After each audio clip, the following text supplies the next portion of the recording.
성령 강림의 의미라는 제목의 말씀 가지고 우리가 같이 은혜를 나눠보자 합니다. 예수님을 믿고 있는 우리에게 있어서 최대의 사건이 뭐냐고 물어본다면, 첫째는 성령이 강림하셨다는 사건과 두 번째는 저와 여러분이 그 예수님을 믿었다고 하는 사건일 것입니다. 성령님이 초대교회에서 임하신 사건은 지구 최대의 사건이었어요. 왜 그것이 인류 최대의 사건이냐 하면은 비로소 교회가 그때서 시작되었기 때문에 그렇습니다. 그래서 성령 강림절을 교회의 생일이라 이렇게 부르고 있습니다. 성령 받기 전까지는 십자가와 부활의 의미를 잘 몰랐어요. 왜 예수님이 십자가에 돌아가시고 부활하셔야 하는지를 도무지 알지 못했습니다. 제자들의 믿음의 수준으로는 도무지 풀지 못하는 문제가 십자가와 부활의 사건이었어요. 이 풀리지 않던 사건을 풀리도록 한 날이 바로 성령님의 강림일이에요. 오늘은 우리가 성령 강림주일로 지키고 있습니다. 성령 강림주일은 예수님이 부활하신 지 50일이 지난 날이기 때문에 오순절이라 이렇게 말하기도 합니다. 예수님이 부활하시고 40일 동안 제자들과 이 세상에 계시다가 승천하셨죠. 예수님이 승천하신 후에 마가의 다락방에서 열흘 동안 기도하고 있던 120문도들에게 성령님이 강림하셨어요. 인류 역사상 성령님이 믿는 성도들의 마음속에 처음으로 들어가기 시작한 날이 오늘입니다. 급하고 강한 바람 같은 소리가 온 집에 가득했고 불의 혀 같은 것이 각 사람의 머물러 임하여 있더니 모두가 성령의 충만함을 받았다고 성경은 그렇게 기록하고 있습니다. 성령의 충만함을 입은 사람들이 배우지 아니한 각 나라의 방언으로 하나님의 큰 일을 말하기 시작했어요. 그때 오순절 절기를 지키기 위해서 예루살렘에 모여든 유대인들과 이방인들이 그 광경을 보고 깜짝 놀랄 수밖에 없었습니다. 오늘 본문 12절에 보니까 다 놀라며 의혹하여 서로 가로되 이 어찐 일이냐 하면서 서로 물어봤어요. 영어로는 What does this mean? 도대체 오순절에 성령이 강림하신 이 사건이 무엇을 의미하느냐 하는 뜻이에요. 오늘은 예루살렘에 모인 사람들처럼 우리도 성령 강림의 참된 의미가 무엇인가 하는 것을 같이 한번 생각해 보자 합니다. 첫째, 성령 강림의 첫 번째 목적은 교회를 세우기 위한 거였어요. 성령 강림절은 그러므로 교회 탄생일이라 이렇게 봅니다. 신약교회는 사도행전 2장에 기록된 오순절 날에 탄생한 거예요. 교회가 교회에 되려면 3대 요소가 있어야 해요. 첫째는 하나님의 백성이 있어야 합니다. 두 번째는 하나님의 말씀이 있어야 해요. 세 번째는 성령의 임재가 있어야 해요.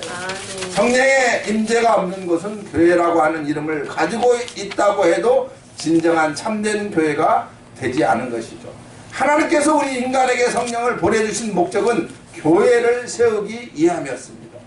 유대인 교회뿐만 아니라 이방인을 포함한 모든 족속에게 교회를 세우고자 하는 것이 성령을 보내주신 첫 번째 목적이었어요. 이 모든 민족을 대상으로 하나님의 교회를 세우겠다고 하는 계획은 이미 구약의 오순절 절기의 규례 가운데서도 분명하게 나타나 있는 것을 볼 수가 있습니다. 레위기 23장 16절에서 17절 보면은 오순절에 지킬 규례를 말씀하고 있어요. 제7일 안식일이 이튿날까지 합 50일을 계수하여 새 소재를 여호와께 드리되 너희 처소에서 예바 10분의 2로 만든 떡 2개를 가져다가 흔들지니 오순절의 제사는 떡 2개로 흔들어서 드리는 제사입니다. 흔들 요자를 써서 요제라 이렇게 말해요. 그런데 떡이 하나가 아니고 2개일 것 같습니까? 하나는 이방인을 상징하는 것이요 또 하나는 유대인을 상징하는 거예요. 그렇기 때문에 구약의 오순절 절기에 유대인과 이방인이 합하여 한 교회를 이룰 것이라는 것입니다. 그것은 성령의 강림으로 이루어질 거예요. 하는 것이 벌써 구약 시대 때부터 예표로 나타나 있는 것입니다. 사도행전 1장 8절 말씀을 봐도 오직 성령이 너에게 임하시면 너희가 권능을 받고 예루살렘과 온 유대와 사마리아와 땅끝까지 이르러 내 증인이 되리라 말씀하셨습니다.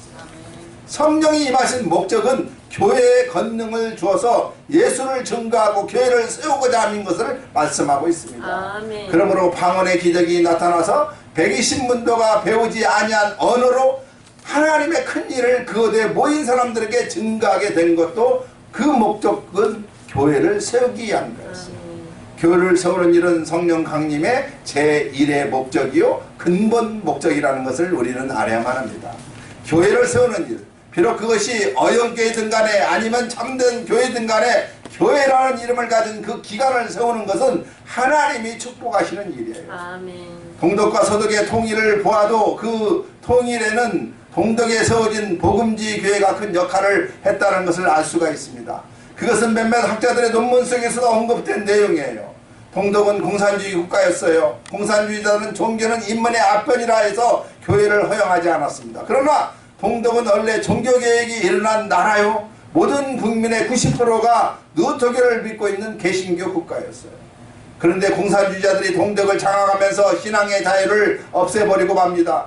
교회를 폐쇄하려고 하고 사람들로 하여금 교회에 못 나가게 만들었어요. 그러나 동독에는 복음주의적인 신앙을 가진 사람들이 계속해서 존속을 했어요.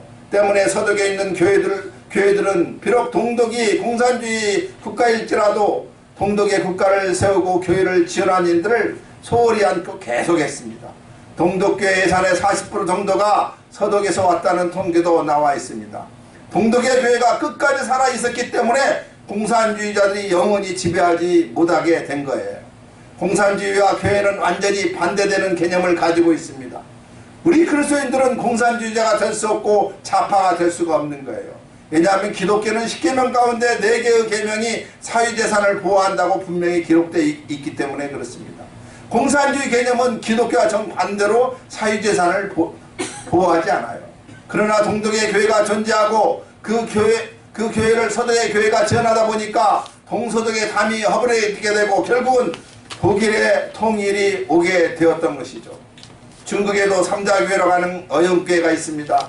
물론 지하교회, 가정교회도 있어요. 삼자교회는 어영교회입니다. 문자 그대로 공산주의 국가의 인주를 받아서 정부의 지도를 받는 교회가 삼자교회예요. 그런데 이 교회도 성경 공부가 이루어지게 되고 교회라는 이름이 있기 때문에 말씀이 선포되고 있다는 것을 알아야만 합니다. 하나님의 말씀을 듣고 예수 이름을 부르고 전파하다 보니까 그만 삼자교회도 영혼구원의 역사가 그곳에서 많이 나타나고 있다는 것이죠. 그래서 삼자교회도 이제는 부흥을 이루게 되었다는 소식을 들을 수가 있습니다. 물론 지하교회, 가정교회 신앙에 있어서는 그 교회들이 더 순수할 것입니다. 그러나 어영교회라 할지라도 교회가 세워지는 곳에는 하나님의 역사가 일어날 수밖에 없어요. 아멘. 북한에도 어영으로 세워진 교회가 평양에 2군데 있죠. 하나는 봉숙교회이고 하나는 칠골교회입니다. 이 교회는 목사도 공산당이요 성도도 공산당입니다. 예배도 공산당이 시킬 때만 하는 거예요. 남한에서 목사들이 가면은 이벤트성으로 한번 예배 드려줍니다. 그런데 그럼에도 불구하고 그곳에 교회라는 이름이 있으면은 하나님께서 예배가 드려지지 않겠습니까? 그곳에도 공산당이 시켜서 예배 드릴지라도 속으로는 진정한 신앙을 가지고 찬송하는 사람이 있을 수도 있다는 것이죠. 그거는 오로지 성령 하나님께만 아시는 것입니다. 그러므로 오늘 성령 강림주를 맞아서 우리 나눔과 성김의 교회는 모든 민족의 교회를 세워야 한다는 목적을 다시 한번 우리가 새롭게 하기를 원하는 귀한 시간이 되기를 소망합니다. 아멘. 우리는 이민사회 교회를 세우는 것도 중요하지만 모든 민족에게 교회를 세워나갈 줄 알아야만 합니다. 아멘. 각 나라의 교회를 세워주는 그러한 교회가 되기를 간절히 소망합니다. 아멘. 여러분 개인의 인생 목적에도 교회를 세우고자 하는 목적을 반드시 포함시키시기 바랍니다. 아멘. 여러분 지금까지 교회를 몇 개 세우셨습니까? 한 교도 못 세우셨습니까? 그러면 앞으로 내가 돈을 모아서 내 인생의 교회를 한번 세워볼까 하는 그런 목적을 여러분의 인생 계획에 한번 포함시키시는 저와 여러분이 되시기를 주님의 이름으로 축원드립니다. 그것이 성령이 강림하신 근본 목적이에요. 두 번째로 성령 강림의 목적은 교회에 능력을 주기 위해 했어요. 사도행전 1장 8절 다시 한번 제가 선포합니다. 오직 성령이 임하시면 너희가 권능을 받고 예루살렘과 온 유대와 사마리아와 땅 끝까지 이르러 내 증인이 되리라. 예수 그리스도 증인이 되는 것은 자연적인 능력으로 되는 것이 아니에요. 오직 성령님이 주시는 능력으로만 증인이 될 줄 믿으시기 바랍니다. 아멘. 120문도가 마가의 다락방에 엎드려서 열흘 동안 기도한 이유가 여러분 무엇인지 아십니까? 그것은 예수님이 말씀하신 대로 성령세를 받기 위한 거였어요. 사도행전 1장 4절에서 5절을 읽어보면 사도와 같이 모이사 저희에게 분부하여 가라사대 예루살렘을 떠나지 말고 내게 들은 바 아버지의 약속하신 것을 기다리라. 요한은 물로 세례를 베풀었으나 너희는 맨날이 못되어 성령으로 세대를 받으리라 말씀하고 있습니다. 예루살렘에 너희를 죽이고 핍박하고 이어가는 그런 존재들이 있을지라도 떠나지 말라 이런 말이에요. 그래서 120문들은 마가의 다락방에 모여서 열흘 동안 기도했습니다. 예수님의 이 약속이 실현된 것이 바로 사도행전 2장의 성령 강림의 사건이에요. 성령이 강림을 하시자 저희가 다 성령의 충만함을 받았다 이렇게 기록하고 있습니다. 120문도들은 예수님과 함께 있을 때에는 그들에게 능력이 있었어요. 귀신도 잘 쫓아내고 병자도 고칠 수 있었고 그들은 예수님과 함께 있을 때 기름이 바로 기쁨이 있었다는 것이죠. 돈도 없고 먹을 것도 없어도 예수님만 함께 계신다면 언제라도 정말 먹을 것을 주시고 공급해 주신다는 믿음이 있었다는 거예요. 그런데 예수님이 성천하시고 안 계시니까 열흘 동안에는 아무런 능력이 나타나지 않았어요. 기쁨도 사라지고 또한 담대함도 사라지고 예루살렘에서 죽이겠다고 협박하는 사람들이 두려워서 방 안에 모여서 기도만 할 뿐이었어요. 그렇기 때문에 그들에게 예수님과 똑같은 신성을 가지시고 예수님과 똑같은 능력을 가지신 보혜사가 필요했던 거예요. 아멘. 그들이 기다린 것은 바로 보혜사 성령님이었습니다. 성령이 그들에게 강림하시자 사도 베드로는 능력을 받았어요. 설교의 능력을 받았어요. 그래서 요엘서를 본문으로 설교할 때 그날 3,000명이 하루에 회개하고 예수를 믿고 세례를 받았다고 기록하고 있습니다. 베드로가 말씀에 권능을 받았어요. 사도들도 기사와 표적을 이루었어요. 교회는 기쁨과 찬미가 넘치고 날마다 모이는 교회가 성령이 강림할 때 그렇다는 것이죠. 아멘. 교회에서 모이자고 하면 얘 또 오라고 그래 라고 말하는 교회는 성령의 권능이 부족한 교회입니다. 오지 말라고 해도 날마다 모여서 기도하고 떡을 그란 먹고 교회는 성령이 충만한 교회인 줄 믿으시기 바랍니다. 아멘. 오늘날 우리 교회를 비롯해서 한인 이민사의 모든 교회, 세계의 모든 교회 문제는 성령의 권능이 부족하는 데서 비롯될 수밖에 없습니다. 예, 성도들끼리 담을 쌓고 서로 미워하고 다투고 있으니까 성령의 권능이 부족하기 때문에 그래요. 아멘. 결국은 성령이 하나가 되게 하시는 역사가 부족하니까 다투고 미워하고 시기할 수밖에 없다는 것입니다. 아멘. 예, 하나님의 교회에 병든 자가 많은데 치료가 되지 않은 것입니까? 성령의 권능의 부족이 원인에 있어요. 예, 우리가 드리는 찬양의 기쁨의 그러한 기름이 부족합니까? 성령의 권능이 부족하기 때문에 그럴 수밖에 없어요. 예, 교회에 입만 열면 불평하고 불만하고 비방하는 사람들이 있겠어요. 성령의 권능이 부족하기 때문에 그래요. 사람이 성령의 권능을 받게 되면은 불평하는 사람들은 불평을 그치고 감사의 말을 할 수밖에 없어요. 예, 교회가 폭발적인 부흥을 이루지 못하고 있는지 아십니까? 예, 하루에 3,000명씩 회개하는 역사가 일어나지 못하고 있는 줄 아십니까? 그것은 성령의 권능의 부족이 원인인 것입니다. 주회종도 성령의 권능이 부족하고 우리 성도들도 성령의 권능이 부족하기 때문에 그것이 원인이 될 수밖에 없어요. 교회를 세우는 일은 성도들이 성령의 권능을 받으면 그 결과로 일어날 수밖에 없습니다. 교회가 앓고 있는 모든 병들도 성령의 권능을 받으면 모두 치료될 수밖에 없어요.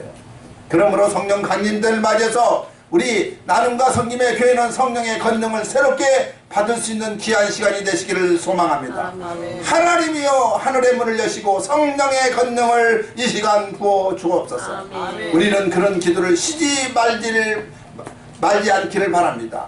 역대하 16장 9절에 여호와의 눈은 온 땅을 두루 감찰하사 전심으로 자기에게 향하는 자를 위하여 능력을 베푸신다고 말씀하고 있습니다. 우리가 하나님을 찾되 진심으로 찾지 않고 형식적으로 잠깐 찾고 하나님이 없어도 되긴 되는데 없으면 조금 뭔가 부족한 것 같고 지옥 간다고 겁을 주니까 그냥 조금 찾아야겠다는 자세로 하나님을 찾으면은 성령의 권능을 진정 체험할 수가 없어요. 성령이여 내가 권능이 없으면 죽겠나이다. 성령이여 내가 권능이 없으면 답답해서 살 수가 없겠나이다. 내 영적인 상태에 만족할 수가 없겠나이다 하고 전심으로 여호와 하나님을 향하여 하나님은 능력을 베풀어 주신 줄 믿으시기 바랍니다. 교회에서 선포되는 설교가 아무리 논리적이고 성령의 권능이 없으면은 안 돼요. 예배가 아무리 질서정연하다 하더라도 성령의 권능이 없으면 예배에 생동감이 없다는 것이죠. 성도들이 아무리 고상하고 깨끗하고 단정하도 아무리 품이 있고 교양이 있어도 성령의 권능이 없으면 그 사람들은 뒤돌아서서는 죄 짓는 사람이 되고 마는 것입니다. 겉으로는 고상하지만 뒤로는 호박씨 까는 사람이 되고 마는 거예요. 성령의 권능이 없으면 죄를 이길 수가 없는 거죠. 성도들이 성경 공부를 많이 해도 성령의 권능이 없으면 예수의 이름으로 증거할 수가 없습니다. 한 명의 불신자도 예수님께 인도낼 수가 성령의 권능이 있어야만 하는 거예요. 그러므로 우리는 성령 강림절을 맞이해서 다시 한번 우리 교회의 목표, 내 영혼의 목표를 세우시기 바랍니다. 아멘. 무슨 목표입니까? 성령의 권능을 받자는 목표를 세우시기를 주님의 이름으로 축원드립니다. 아멘. 전심으로 여호와께 향하여 성령의 권능을 체험하시고 성령의 능력과 매일매일 동행하는 저와 여러분이 되시기를 소망합니다. 이것이 우리가 진정 살 길이에요. 아멘. 세 번째로 성령 강림의 목적은 잃어버린 자를 찾아 구원하기 위한 거였어요. 아멘. 누구를 찾는다고요? 잊어버린 자입니다. 성령의 권능을 받은 사도 베드로가 선지자 요엘의 말씀을 본문으로 해서 설교를 했는데 그 결론이 20장 40절에 기록되어 있어요. 여러 말로 확증하여 권하여 가르되 너희가 이 패역한 세대에서 구원을 받으라. 설교의 결론은 무엇입니까? 이 세대는 부패하고 패역한 세대이기 때문에 여기서 마귀에게 속아 살지 말고 예수 믿고 회개하고 구원을 받으라는 설교였어요. 아멘. 베드로의 이 설교에 3,000명이 회개하고 구원받고 세례를 받았던 것이죠. 사도 베드로는 이 진리를 계속해서 전파했던 사람이에요. 사도행전 4장 12절에 다른 이로서는 구원을 얻을 수 없나니 천하 인간에게 구원을 얻을 만한 다른 이름을 우리에게 주신 일이 없음이라고 말씀하고 있습니다. 아멘. 저는 여러분에게 분명히 말씀드립니다. 부처의 이름을 믿으면 구원을 받을 수 없어요. 마호메트의 이름을 믿으면 구원을 받을 수가 없습니다. 공자 맹자의 이름으로도 어림도 없어요. 제 이름으로도 안 됩니다. 그러면 누구의 이름을 믿어야 구원을 받습니까? 예수의 이름을 믿어야만 구원을 받을 수가 있어요. 사람이 예수 이름을 믿어야 지옥 가지 아니하고 건짐을 받을 수가 있어요. 제사함을 받고 죄에 대한 심판에부터 해방되는 것입니다. 사람이 예수 이름을 믿어야 천국 가서 부활하고 또한 영생을 누리며 하나님과 영원토록 동행하며 살 수가 있는 거예요. 그것이 구원이에요. 어떤 분은 구원을 자꾸 조롱하죠. 구원 받으려면 자꾸 구원만 주냐 10원 주자 하고 조롱하는 사람이 있어요. 구원을 조롱하지 마시기 바랍니다. 우리 인간의 삶은 100세 120세가 아니고 영혼 4세까지 이어지는 게 우리의 삶이에요. 영원토록 지옥에 떨어지는 사람이 구원을 조롱할 수가 있습니다. 참 어리석은 짓 가운데 가장 어리석은 짓이 바로 구원을 조롱하는 짓이에요. 그리고 영생 내세 제사함을 받고 영생 얻고 부활할 소망을 주지도 않는 다른 존재의 이름을 왜 의지하고 삽니까? 그것은 읽고 공부하는 대상, 철학과 종교의 연구 대상은 될지는 몰라도 믿음의 대상은 아닌 거예요. 우리의 믿음의 대상은 오로지 하나님의 아들 독생자 예수 그리스도인 줄 믿으시기를 주님의 이름으로 축원드립니다. 베드로가 성령 충만한 설교를 해서 3,000명이 예수를 믿었는데 그날 들은 사람이 다 믿은 것이 아니에요. 도리어 베드로에게 반대하여 베드로를 핍박하고 베드로를 죽이려고 했던 사람들도 있었던 것이죠. 복음의 말씀은 반응들이 여러 가지로 둘로 갈라집니다. 어떤 사람은 믿고 어떤 사람은 반대하는 것이죠. 그러므로 성령의 강림의 목적은 모든 사람을 다 구원하기 위한 것이 아니었어요. 예수 그리스도는 이 세상 모든 사람을 다 구원하시기를 원치 아니하고 있습니다. 예수 그리스도는 이 세상 모든 사람을 다 구원하는 것을 목적으로 하지 않는다는 거예요.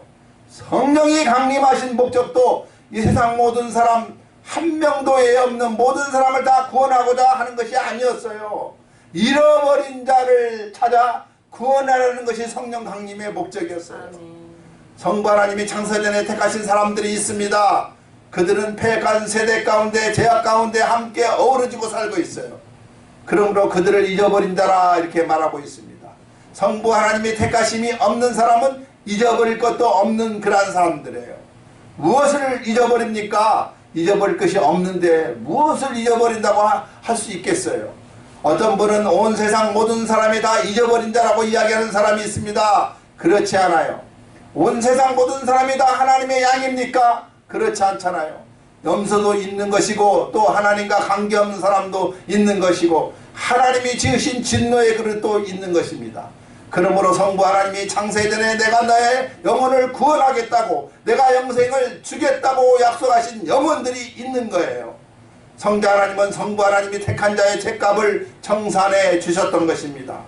성자 예수님이 십자가에 베어지신 이유는 온 세상 모든 사람의 죄값을 다 갚기 위한 것이 아니었고 결코 그러지 않았어요. 그것은 성경의 가르침이 아닙니다. 성자 예수님이 이 땅에 오신 것은 성자 하나님이 택하신 자들의 죄값을 청산해 주시기 위한 것이라는 것을 알아야만 합니다. 요한복음 6장 38절에서 39절에 예수님은 분명히 말씀하고 있어요. 내가 하늘로서 내려온 것은 내 뜻을 행하려 함이 아니요 나를 보내신 이의 뜻을 행하려 함이니라. 나를 보내신 이의 뜻은 내게 주신 자 중에 내가 하나도 잊어버리지 아니하고 마지막 날에 다시는 살리는 이것이니라고 말씀하고 있어요. 성부 하나님이 택한 자를 창세전에 성자 예수님에게 맡겨주셨고 성자 예수님은 그들이 죄악 가운데 살 때 그들의 죄값을 청산하시기 위해서 이 땅에 인간으로 오셔서 십자가를 지시고 피를 흘리고 죽으셨던 것입니다. 그러므로 성부 하나님이 택하시고 성자 예수님이 속죄하신 그 영혼들에게 구체적으로 구원을 적용하고 구원을 체험시키기 위하여 성령께서 이 땅에 강림하셨다는 거예요. 그러므로 우리가 복음의 말씀을 증거하면은 성령님이 역사하셔서 하나님이 택한 자의 영혼이 죄를 깨달을 수밖에 없고 의를 깨닫고 심판을 깨닫게 되고 그들이 회개해서 예수를 믿게 되는 거예요. 여러분이 예수 그리스도를 회개하고 믿으셨습니까? 참 잘하셨어요. 그것은 성령님의 역사입니다. 그것이 여러분의 자유의지의 결과가 아니라는 것을 여러분 아셔야만 합니다. 여러분이 똑똑해서 스스로 알아서 믿는 것이 아니라는 거예요. 그것은 성부 하나님이 영원전부터 택하신 은혜요 성자 예수님이 속죄하신 은혜요 성령님이 깨닫게 하시는 놀라운 영원한 은혜라는 사실을 여러분은 바르게 믿으시고 깨달으시는 저와 여러분이 되시기를 주님의 이름으로 축원드립니다. 성령님이 강림하신 목적은 바로 성부 하나님이 택한 자들에게 역사하셨고 구원을 적용하고 그들을 구원하고자 하는 것이었어요. 그러므로 성령 강림절을 맞이해서 우리 나눔과 섬김의 교회는 목표를 세울 줄 알아야만 합니다. 하나님의 택한 영혼들, 하나님이 부르시는 영혼들을 우리를 통해서 구원하여 주옵소서라고 기도하는 우리들이 되시길 바랍니다. 하나님이 택한 영혼의 구원과 구령, 그것이 성령 강림절에 우리 교회가 세워야 할 목적인 줄 믿으시기 바랍니다. 그런데 그러면 또 시비를 걸어요. 당신은 그러면 하나님께서 누구를 택하신 줄 아십니까? 저는 모르겠습니다. 모르기 때문에 우리 인간이 해야 될 일을 모든 사람을 대상으로 복음을 전하는 것입니다. 복음을 전할 때는 예 없이 다 전할 줄 알아야만 합니다. 이것을 가리켜 우리는 일반 소명이라 이렇게 말합니다. 그러면 우리가 모든 사람에게 회개하고 예수 믿으라고 전하게 되면은 하나님의 성령께서는 택한 백성의 영혼에 역사하셔서 그들이 회개하고 예수 믿게 하는 그러한 유효적 소명을 부어주신다는 거예요. 그러므로 영혼 구령은 우리가 복음을 증거하고 궁극적으로 성령님이 하시는 것이라는 사실을 우리는 알아야만 합니다. 그러므로 우리는 영혼 구령에 있어서 성령님의 동역자가 될 수밖에 없어요. 성령 강림절을 맞아 영혼 구령이 바로 우리 나눔과 섬김의 교회의 세 번째 존재의 목적이 되기를 주님의 이름으로 축원드립니다. 말씀의 결론입니다. 성령 강림 이후로 성령님은 모든 믿는 자들의 영혼 속에 거하시며 영원토록 떠나지 않고 있어요. 예수 믿는 우리가 성령님 나가세요 한다고 해서 우리 곁에서 나가지 않아요. 요한복음 14장 16절에 내가 아버지께 구하겠으니 그가 또 다른 보혜사를 너희에게 주사 영원토록 너희와 함께 있게 하시니라. 그러므로 성령은 예수 믿는 저와 여러분 우리 안에 거하시고 영원토록 우리와 함께 계시는 그러한 분이라는 사실을 우리는 알아야만 합니다. 성령님은 우리에게 떠나지 아니하시는 거예요. 성령님은 오순절 이전 구약 시대에도 일을 하셨지만은 믿는 자의 마음속에 내주하시기 시작한 것은 바로 사도행전 2장 오순절 사건 때부터 그랬던 것이죠. 그러므로 우리는 성령이 강림해달라고 다시 기도할 필요가 없어요. 성령님은 이미 저와 여러분 가운데 강림해서 우리 가운데 내주하고 있습니다.